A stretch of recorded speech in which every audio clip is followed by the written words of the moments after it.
नमस्कार, मैं हूँ आशीष चित्रांशी और आप देख रहे हैं द न्यूज़ लॉन्चर। बीजेपी ने एक बड़ी शानदार डील बनाई थी। वो डील राज ठाकरे के साथ थी और राज ठाकरे के साथ जो डील हुई थी, इसमें अपार संभावनाएँ थी। फडणवीस इसी डील के ज़रिए डिप्टी सीएम से फिर सीएम बनने का सपना भी पाले बैठे थे। राज ठाकरे के पिछले 1 सप्ताह के बयान अगर आप सुनेंगे, तो उन्होंने बार-बार कहा है कि सरकार आएगी तो फडणवीस सीएम बनेंगे, शिंदे नहीं बनेंगे। शिंदे को लेकर के तो अभी 1 दिन पहले यहाँ तक राज ठाकरे ने कह दिया कि मेरा एक विधायक था, लेकिन बिका नहीं। ये सीधा वार था एकनाथ शिंदे पर, सीधा अटैक था।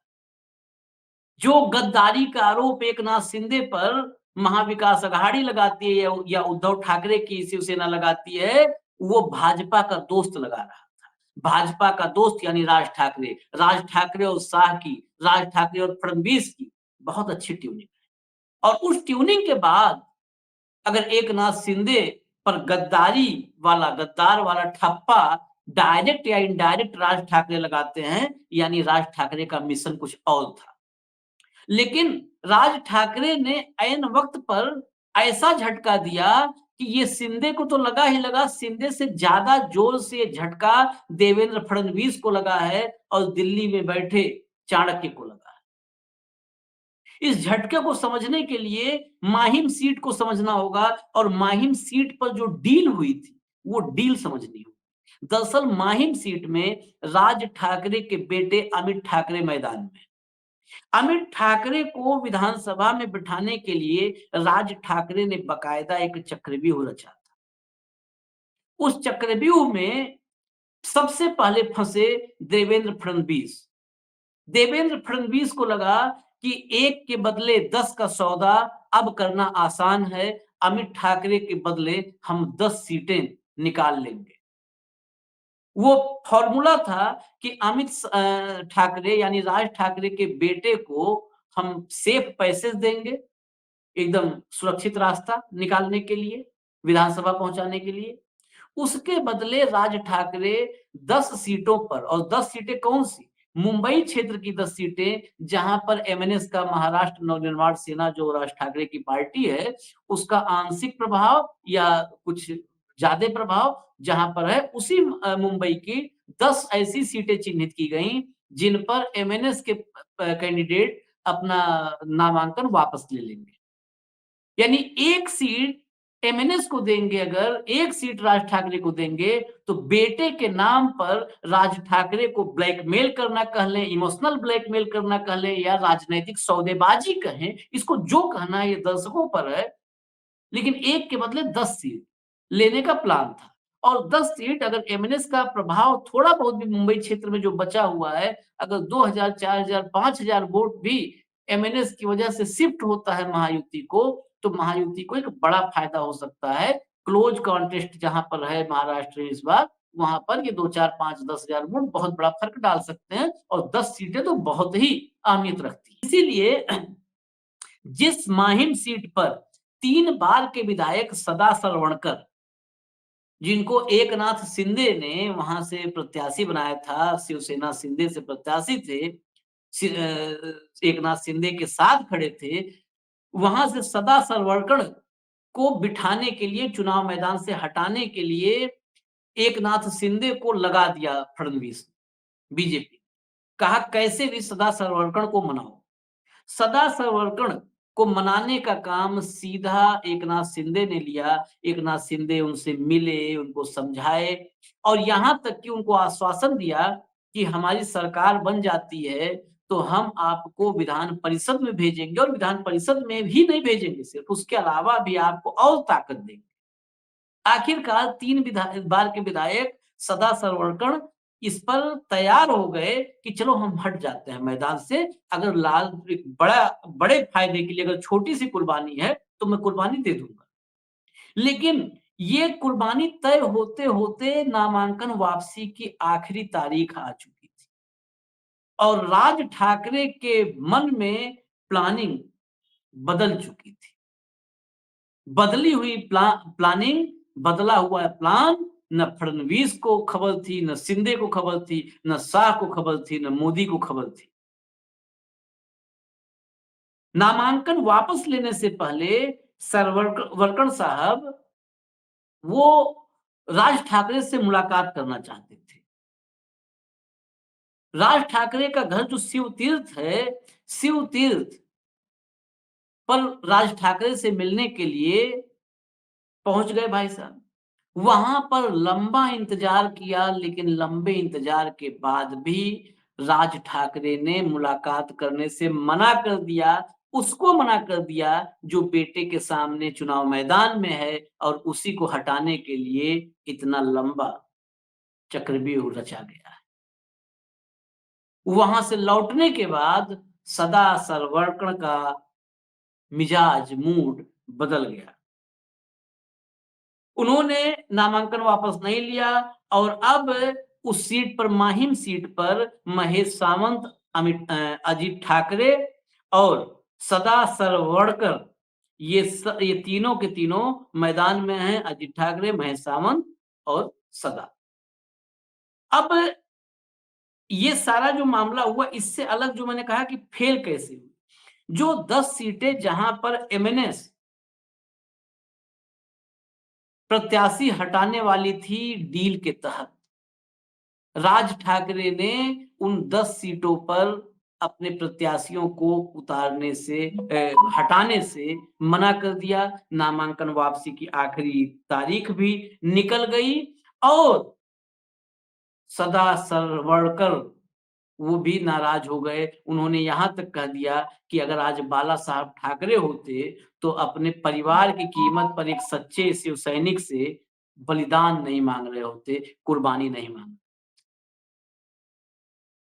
तो कुल मिला के कहानी ये रही कि राज ठाकरे जो लगातार बीजेपी के लिए बैटिंग करते नजर आ रहे थे, फडणवीस के लिए बैटिंग करते नजर आ रहे थे, एकाएक उन्होंने पाला बदल दिया है। एकाएक बदलने के मायने क्या हैं? क्या राज ठाकरे को भी ये आभास हो गया है कि महाराष्ट्र में महायुति काफी पीछे चल रही है, सत्ता में नहीं आ रही है? अगर ऐसी स्थिति में इस बार भी विपक्षी खेमे में या सत्ता से दूर रह गए राज ठाकरे, तो एमएनएस का, महाराष्ट्र नवनिर्माण सेना का अस्तित्व ही खतरे में पड़ जाएगा। इसलिए न्यूट्रल बन जाओ, सरकार जब बन जाए किसी की तो उधर फिर चिपकने की कोशिश करो, फिर उधर जाओ। उसके लिए रास्ते बहुत सारे हैं। अगर उद्धव ठाकरे नहीं मानते हैं तो आखिरी एक रास्ता तो खोलने के लिए शरद पवार बैठे हैं। शरद पवार को मैनेज करके महाराष्ट्र की राजनीति में कहीं भी सेटल हुआ जा सकता है। शायद राज ठाकरे के दिमाग में ऐसा कुछ प्लान आ गया हो। खैर, बीजेपी के लिए मुसीबत सिर्फ माहिम से पैदा होके 10 सीटों तक नहीं है। बहुत सारे न्यूज़ चैनल्स, न्यूज़ पोर्टल्स पे आपको दिखाया जा रहा है कि भाजपा ने आखिरी समय में बड़ी कामयाबी हासिल की और दर्जन भर के करीब बागियों को मना लिया। इसमें कोई दो राय नहीं है कि गोपाल शेट्टी से लेकर के कई सारे बागियों को मना लिया गया है और पूरी टीम लगी। इस मामले में बीजेपी की तो तारीफ बनती है। वो हर जगह पर साम दाम दंड भेद हर तरीका अपना लेते हैं। अब गोपाल शेट्टी को मनाने के लिए देवेंद्र फडणवीस से लेकर के और पीयूष गोयल तक पूरी फौज लगी थी। अब कैसे मनाया गोपाल शेट्टी को तो गोपाल शेट्टी जानते हो, लेकिन वापस लिया। लेकिन फिर भी कुछ चीजें जो नहीं अभी भी बताई जा रही हैं वो जानिए। अगर एक तरफ 2 को मना रहे हैं तो दूसरी तरफ 3 रूठ भी रहे हैं। ये 3 रूठ रहे हैं वो नहीं बताया जाएगा और रूठने वाले भी कोई पन्ना प्रमुख नहीं है, हैवीवेट।